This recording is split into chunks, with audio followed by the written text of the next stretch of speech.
আজকে আলোচনা করব রাসূল উটের পিঠে থাকলে ওহীর প্রভাবে কেমন হতো। এ ধরনের ইসলামিক প্রশ্ন এবং উত্তর আপনাদের সঙ্গে শেয়ার করব। 1 নম্বর প্রশ্ন হচ্ছে, নবী রাসূলগণের স্বপ্নকে কি বলা হয়েছে? উত্তর, ওহী এবং দিবালোকের ন্যায় সত্য।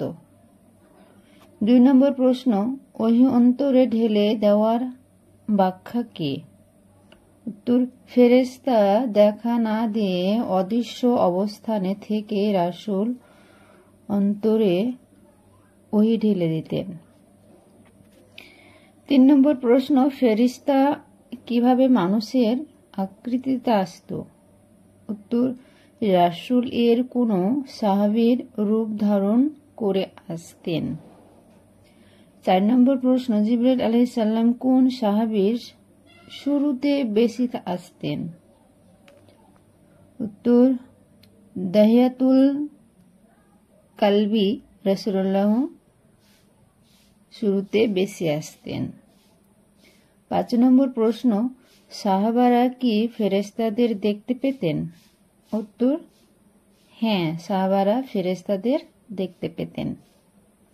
6 নম্বর প্রশ্ন, সাহাবারা যে ফেরেশতাদের দেখতে পেতেন তার উদাহরণ কি? উত্তর, হাদিসে জিবরাইল। 7 নম্বর প্রশ্ন, ওহী নাজিলের সবচেয়ে কঠিন পদ্ধতি কোনটি?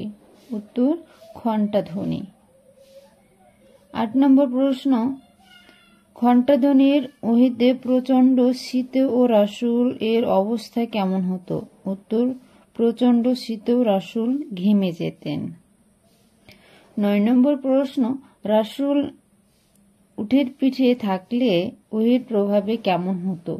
উত্তর, ওহী নাজিলের সময় রাসূল উটের পিঠে থাকলে উট ভার সহ্য করতে না পেরে বসে পড়ত। 10 নম্বর প্রশ্ন, ঘণ্টাধ্বনির মতো ওহী নাজিল হলে যায়েদ বিন সাবিত রাসূলুল্লাহ কি অনুভব করেছিলেন? উত্তর, একদিন যায়েদ বিন সাবিত রাসূলুল্লাহ এর উরুর উপর রাসূলকে শোয়া অবস্থায় ওহী নাজিল হলে তিনি বলেন, মনে হচ্ছিল আমার উরু ভেঙে যাচ্ছে।